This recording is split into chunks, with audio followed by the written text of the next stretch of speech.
Okay, let's bow our head and let us pray. Dear God, we thank you for this wonderful day. We thank you for the gift of life and for all the blessings. Help us to be obedient today. Help us to be obedient to our teachers, parents, and to be kind to our classmates.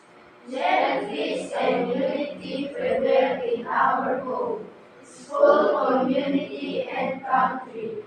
Keep us always safe and always grant us the courage to follow your way. This all we ask in Jesus' name we pray. Amen. Okay, good morning, grade 5. Good morning, ma'am. Good morning, classmates. Thank you, ma'am. Our lesson today, grade 5, is how materials change when applied with heat or applied to heat.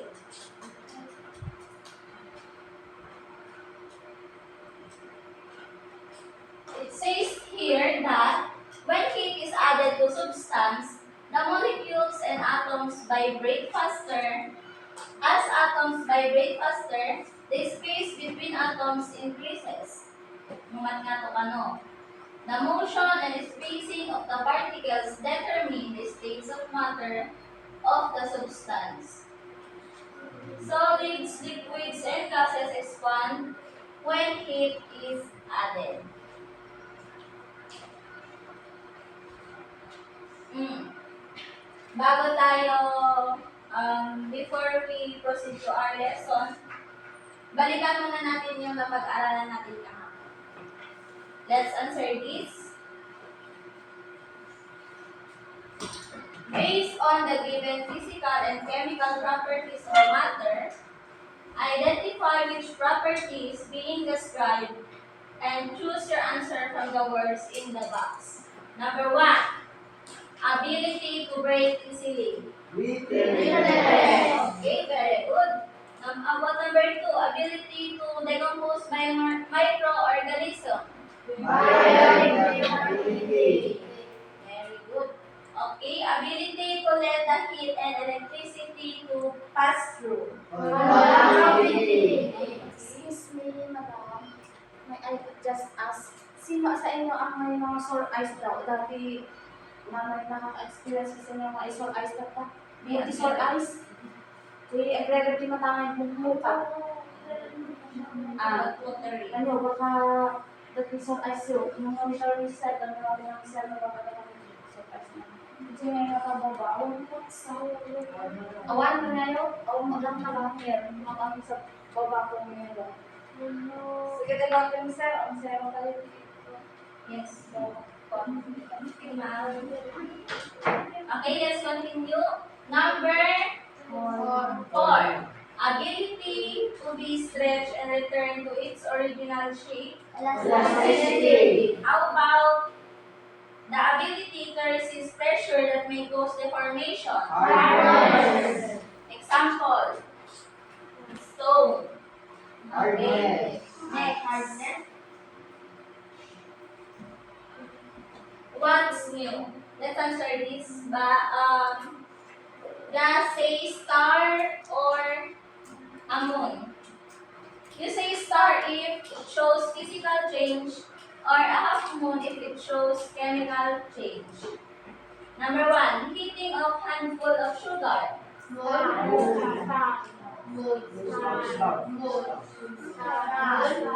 Heating of handful of sugar. It's a moon. Number 2, boiling of water. Yes, it shows physical change. Number 1 is showing chemical change. Okay, number 3, burning of paper. Very good. Number 4, drying of clothes. Number 5, grilling pork. Okay, very good. Grade 5. What is it? Let's read. Heat is, as discussed in your previous grade, is a form of energy. It transferred between objects of different temperature. Temperature is the hotness and coldness of an object and it is measured using a thermometer. Nakakita kayo ba ng thermometer? Yes, ma'am. Okay. Our main source of heat is the sun. Heat can bring about a physical change in matter, and some solid materials melt when the heat is applied to them. A common example is a piece of melting ice taken out of the refrigerator.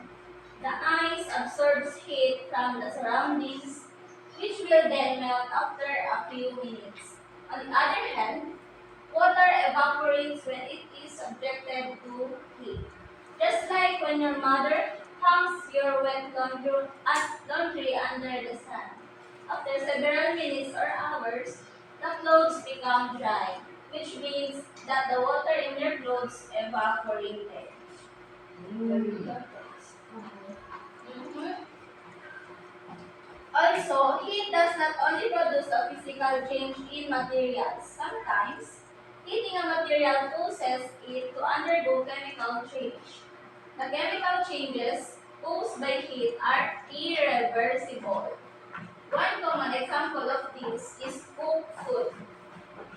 Irreversible, hindi mo na siya pwedeng ibalik sa dati.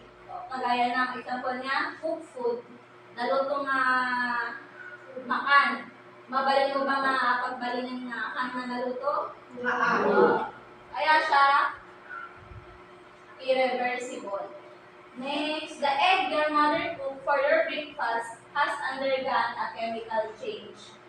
Chemical change siya dili ang value ti size na, value so na new material. Okay, now can you bring the egg back into its liquid from before it was cooked? No. Yes, no, you can. The cooked egg cannot be changed back to its original form. Okay, applying heat to the material results in processes of physical and chemical change. Physical change happens when only the appearance of the material changes and no new material is formed. Meanwhile, chemical change happens when heat is applied and the material changes its size, shape, color, smell, and a new material is formed. You understand? Yes, ma'am.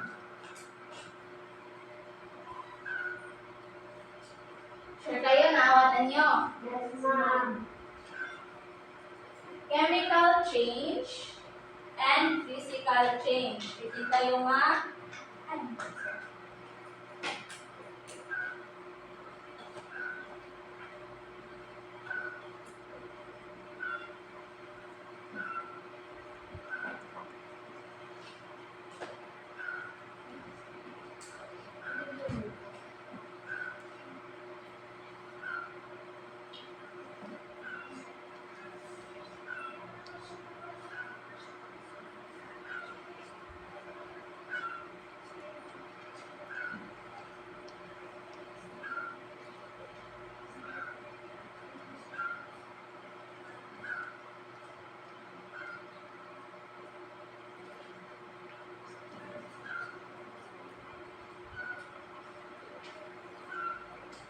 Okay, sees here that material changes its size. What else? Shape, color, And smell. and smell.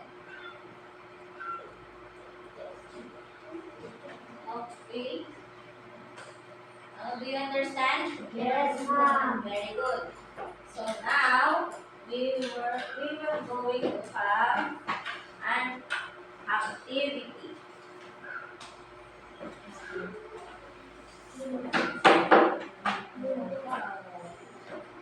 Activity 1 and 2. Let me read first.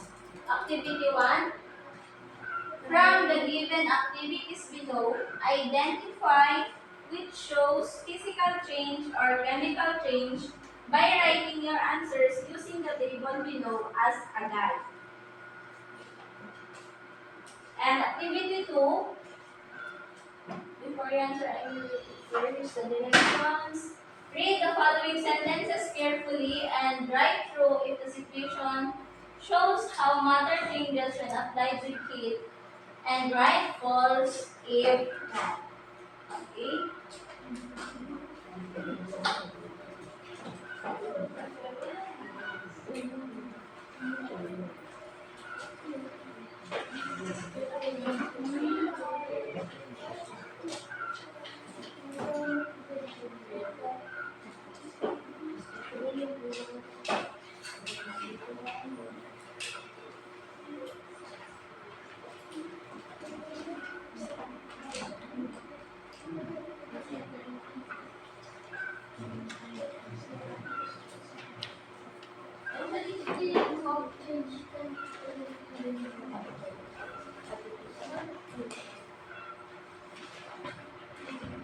Okay, before you answer, let me guide you in activity 1.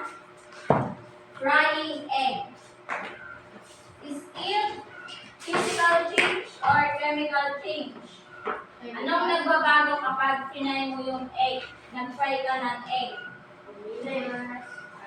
Nag-iiba siya ng shape, color, white, white and yellow to pure yellow or light yellow. Then, boiling water. Where should you put?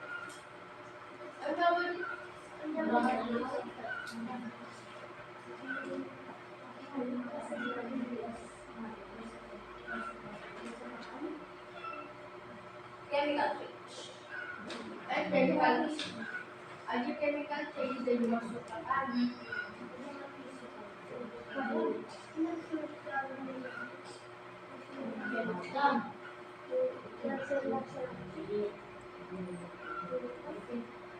Physical change,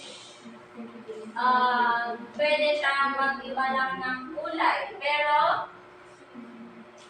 no new material is formed. Ano kayo naman sa wall, di ba? Madag value rin mismo example, boiling water. No in-boil mo, ang balin ayaw ka itlog. Gusto ka siya. Burning of paper. Physical change ba or chemical change? Grilling chicken, grill.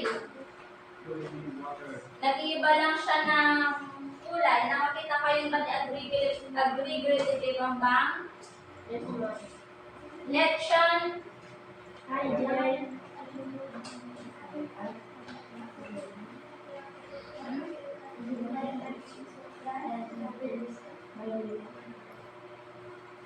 Burning paper, white into black. Naging abo din siya kapag sinunog.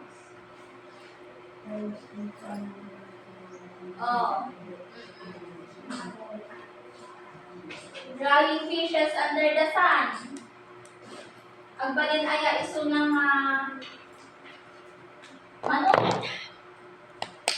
Drying when palay under the sun.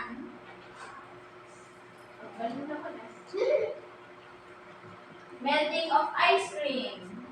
Heating of white sugar and drying of wet clothes. Saan nyo sila ilalagay? 5 physical change and 5 chemical change.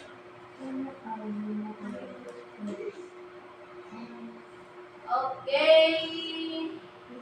For 5 minutes. Finish or not finish?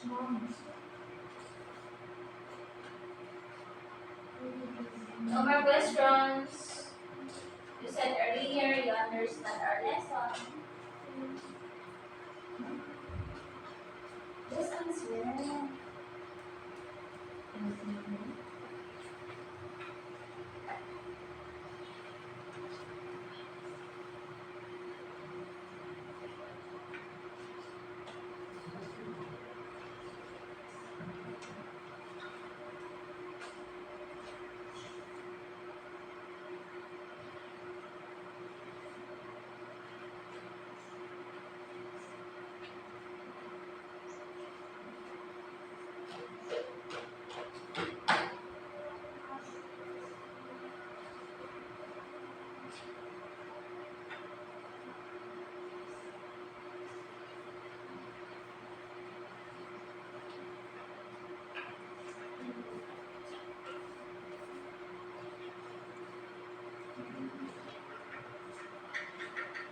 Ang dali-dali ng lesson natin.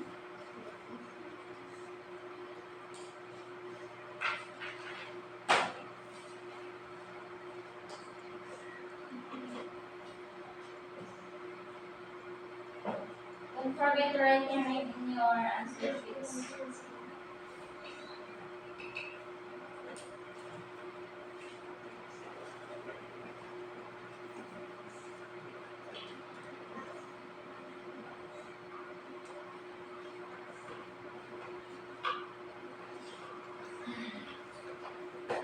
Three minutes.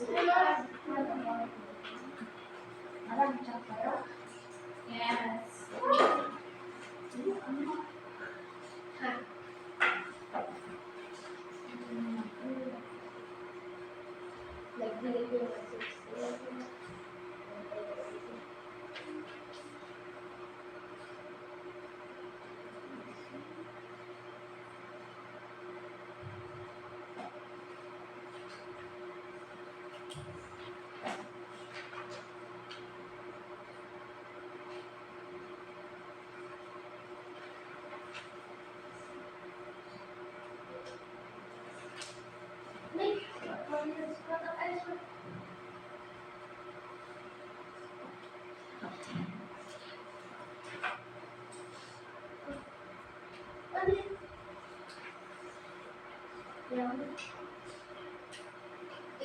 Activity 2.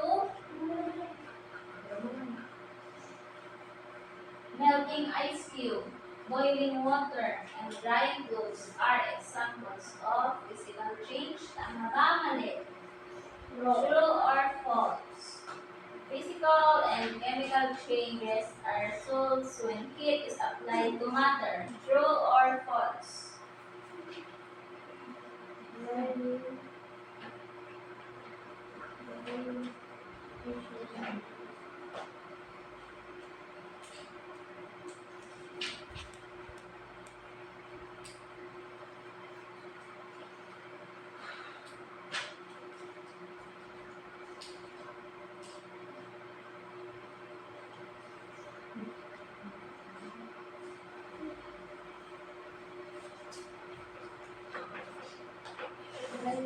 Two minutes left.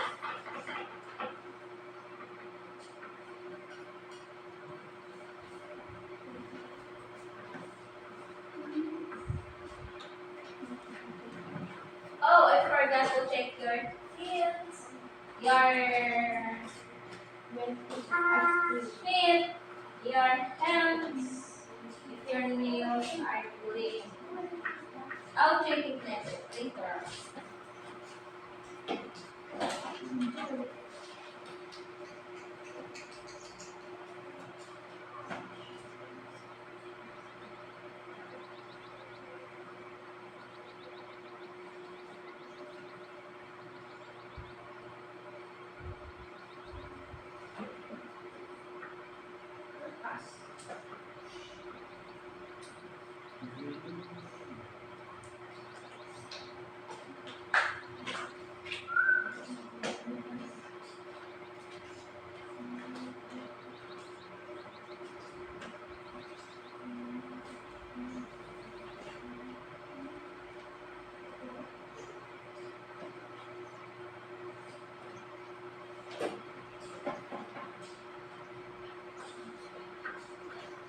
Mind your own paper.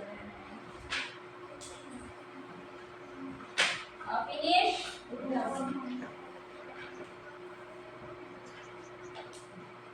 Shall we check?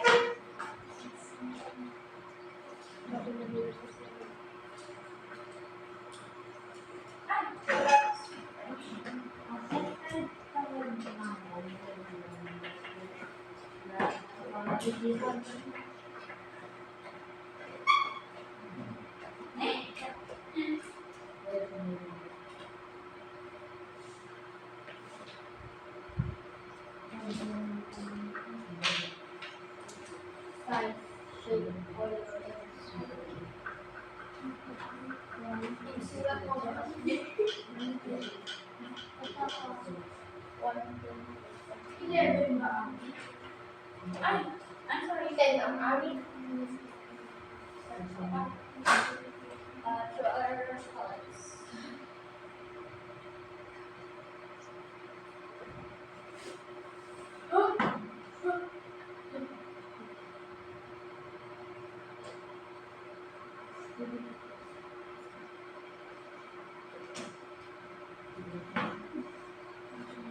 Ready?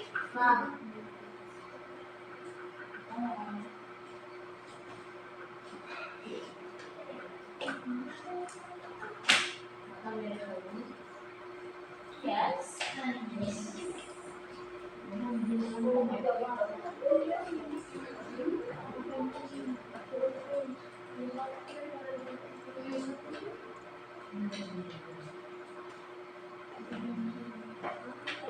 Okay, finish?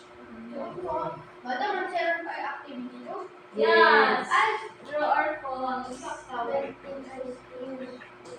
Another 1 minute.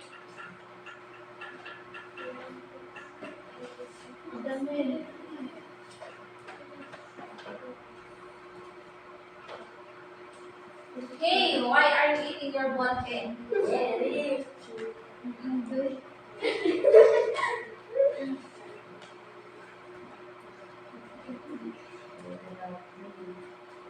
Mind your own picture.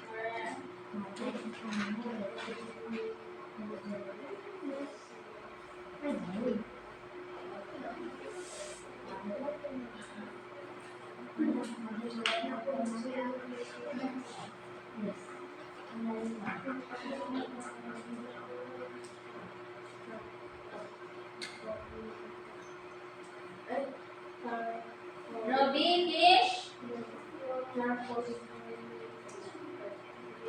Number 4, charcoal burning on the grill is an example of chemical change. True or false? Charcoal burning.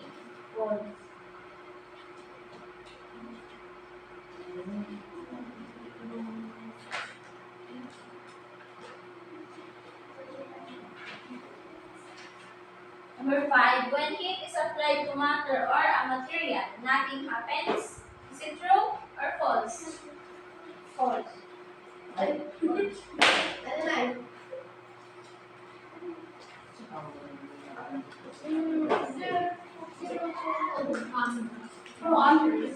Okay na? Exchange your paper.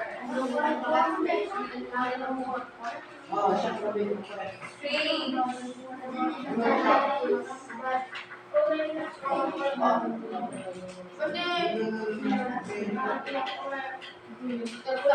Saan ko ilalagay ang frying egg? Grade 5.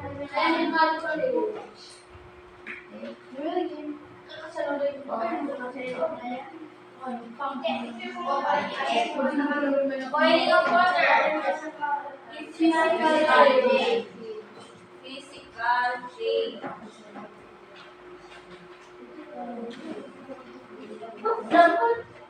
Physical change. Physical change. Sorry. Sorry naman. Boiling of water. Number 2. Number 3. Burning of paper. Chemical change.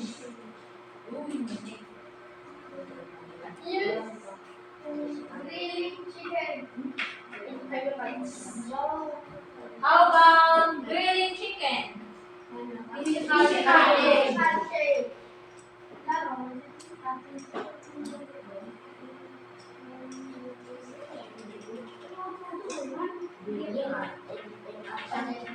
Next, 5. Melting chocolate.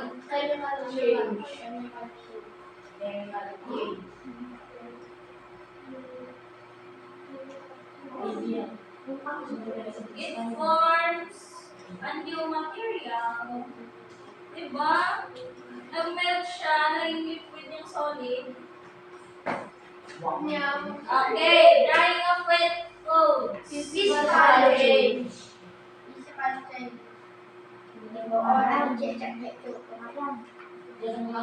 Yes.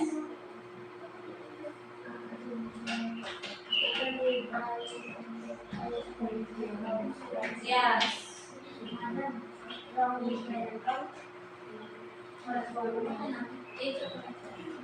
Okay, next. Meaning of white sugar. Nag-melt siya. Chemical change. Very good.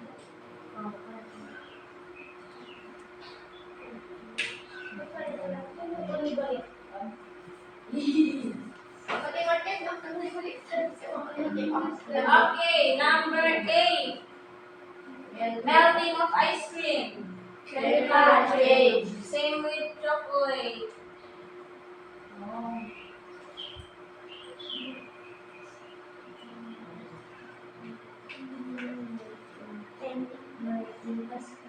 Number 9. Drying fishes under the sun. Physical change.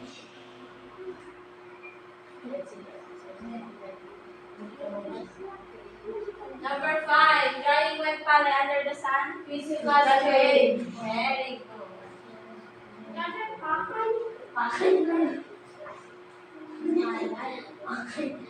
Or drying wet pallet under.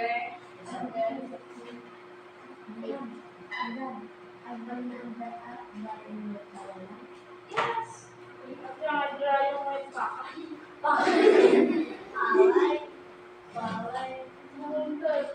ba pwede ko i-consider? Okay, activity 2. Let me read again. Number 1.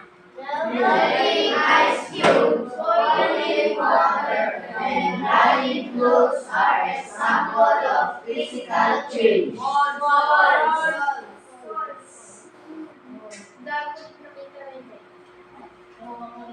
Number 2. Physical and chemical changes are results when heat is applied to matter. Is it true or false? True. Number 3. A vanilla ice cream melts when taken out from a refrigerator for a long time. True. True. Very good. 4. Charcoal burning on the grill is an example of chemical change. Nakita mo siya.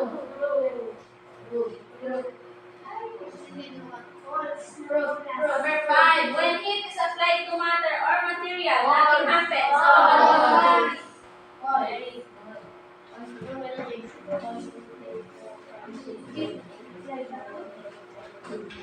Okay, return your paper. Okay.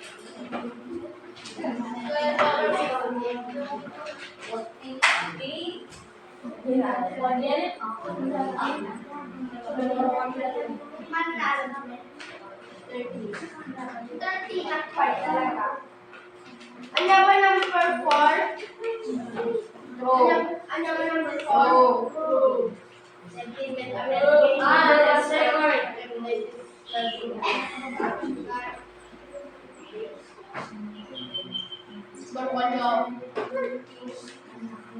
Let me record your scores.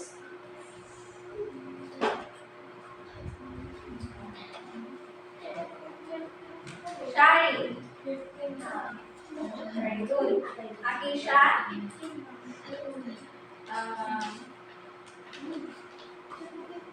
Girly. Lever. How about Jinwell? Norly. How many Norly? Ay, Norly.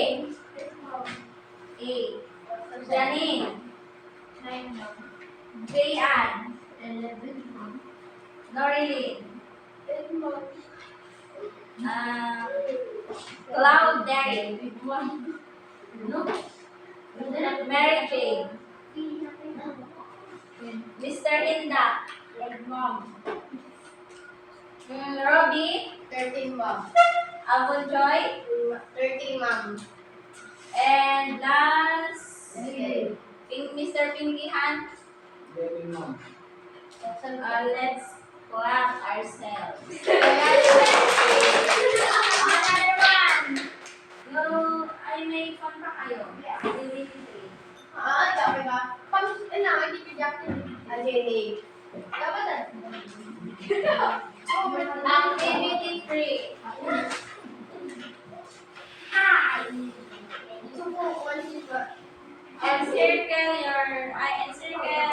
Encircle the letter of your Ay, dyan.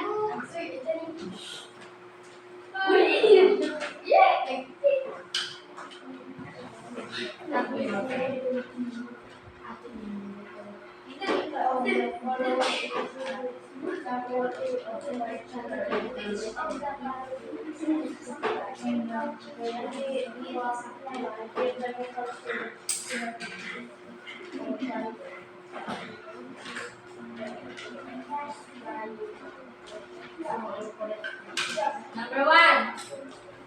Which of the following is an example of chemical change when heat is applied? A. Burning of wood.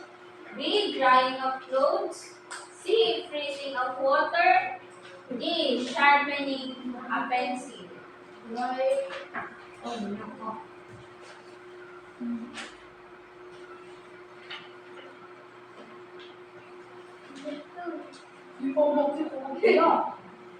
Hey, mind your own business. On your own paper.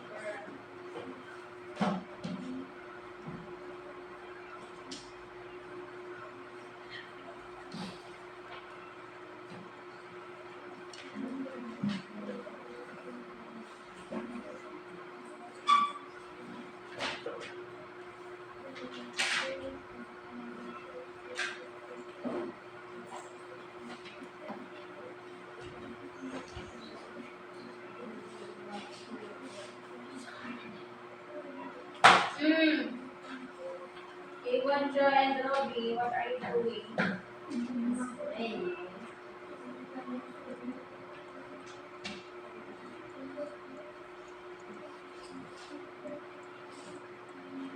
Number 2, which is true about chemical change? A new product is formed. B, chemicals change as a result of physical change.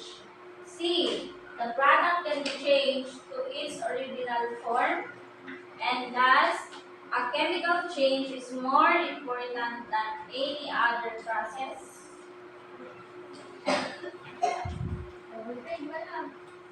Number 3, what happens when a piece of paper is burned inside a tin can?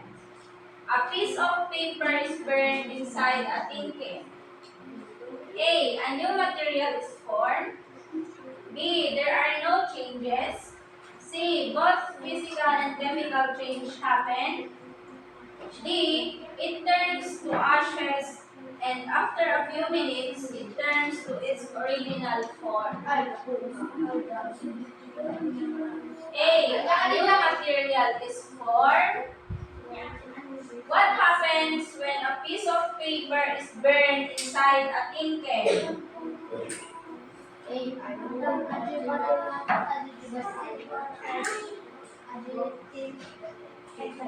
can. Lata, ano yung face?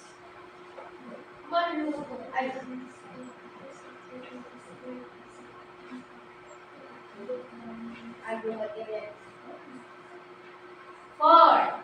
What happens to the ice cube and butter after heat is applied?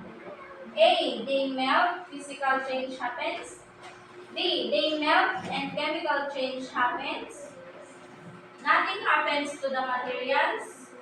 D, all the materials dissolve in the air.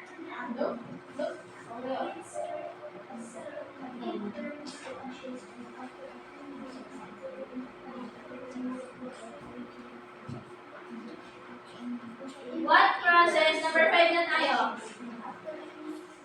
What process is applied in the melting of ice cream, drying of clothes, wet clothes, and cooking of vegetables that result in physical and chemical change? A. A. Boiling. B. Drying. C. Freezing. D. Heating.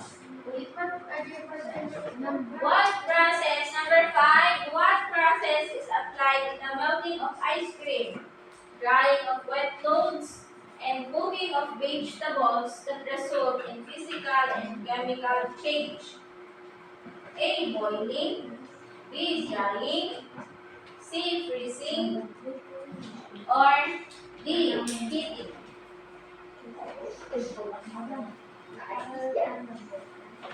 Number 3. What happens when a piece of paper is burned inside a tin can? A. A new material is formed. B. There are no changes. C. Both physical and chemical changes happen. Or D. It turns to ashes and after a few minutes, it returns to its original form.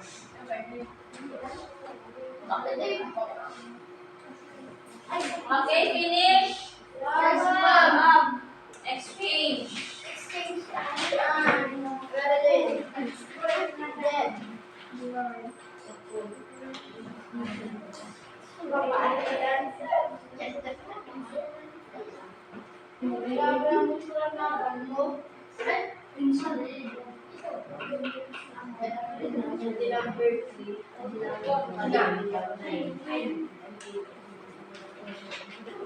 Number 1. What's your answer number 1?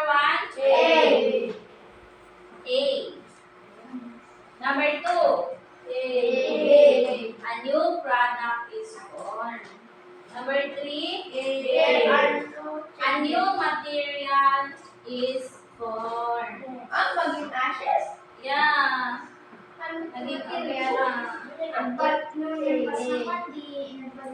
Alam ang answer mo nung pinuurang ni papel, hindi mo nagpilata, paawan din pag-baliw ka nag-baliw na. Hilata, magbalik na nag-baliw. Pero di papel nga magmagana, a piece of paper, ito ay baliw na ashes. Number 4. B. They melt and chemical change happens. Number 5. D. Dog. Lesson natin, heating. Last. Number 3.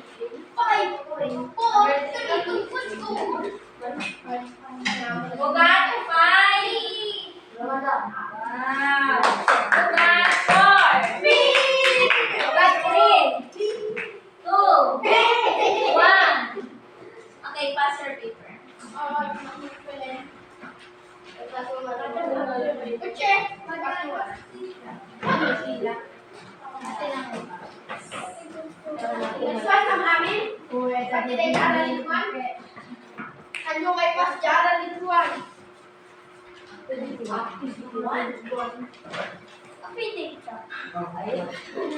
Okay, grade 5. That ends our lesson today. Goodbye, grade 5. Bye, ma'am. Goodbye, classmates. See you again tomorrow. Thank you, ma'am, for teaching us.